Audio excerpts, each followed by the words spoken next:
Hello guys! Ang school na ito ay Georgia Matthews Elementary School. Yan, yung ating nakita sa malayo. So, samahan niyo ako, ikutin natin itong Georgia Matthews Elementary School. Ayan, ito yung harapan ng Georgia Matthews Elementary School. Ayan, so salamat na lang, meron tayong e-bike at mabilis natin maikot. Ito yung kanyang ito yung community ng Georgia Matthews Elementary School. Yung isang bike na yan, yung bike ng aking anak.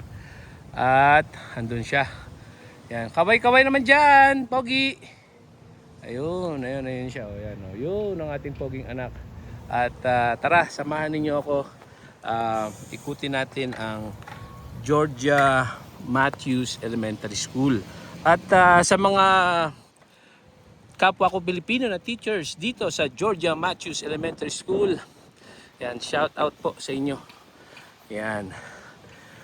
Georgia Matthews Elementary School dito sa Garden City, Kansas, USA. Ito po ang itsura ng Georgia Matthews Elementary School. Yan. So, napakaganda po. Ayan, oh.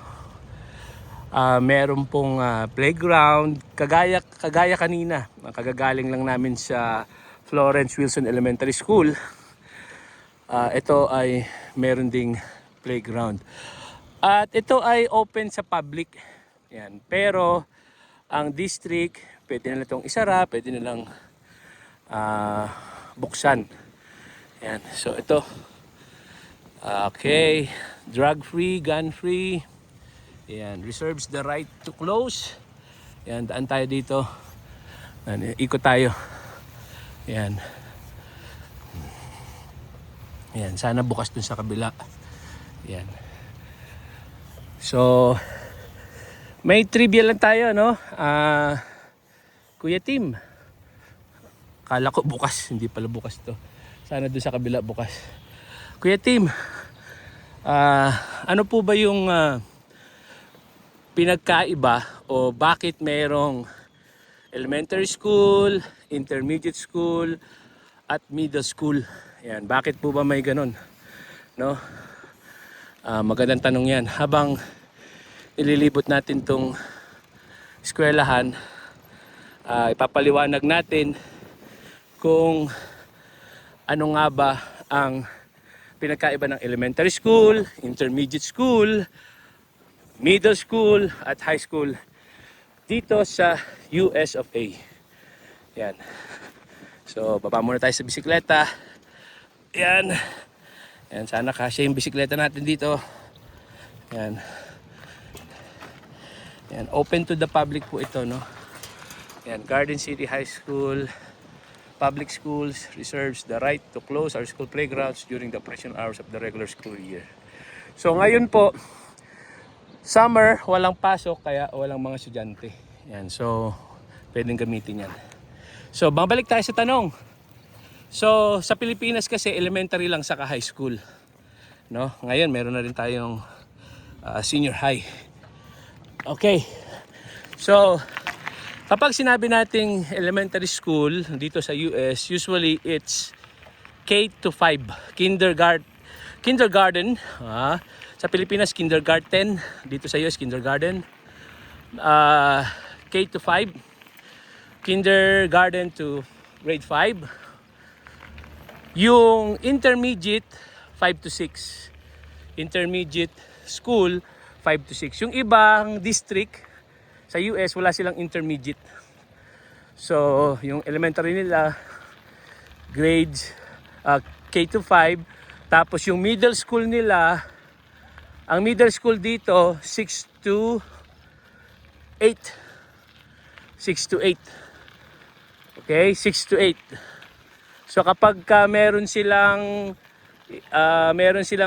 intermediate school, ang mangyayari, yung kanilang middle school magiging 7 to 8.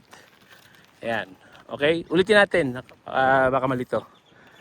Intermediate school, 5 to 6. Okay, 5 to 6 yung intermediate school.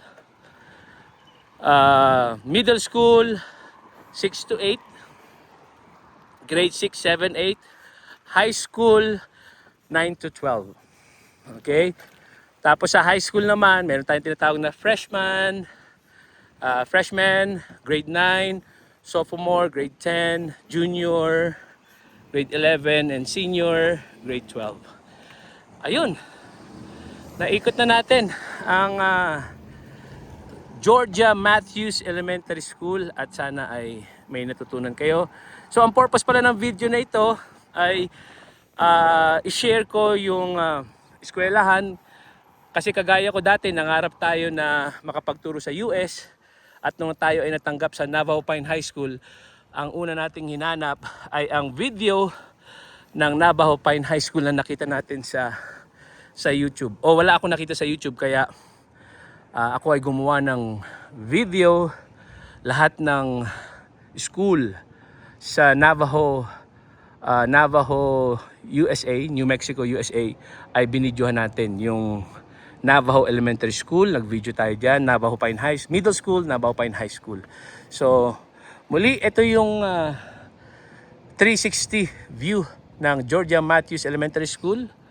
Usually nagdo-drone ako kaso wala na akong budget dito. So wala akong pambili ngayon ng drone. So maraming salamat sa pagsama ninyo sa aking video.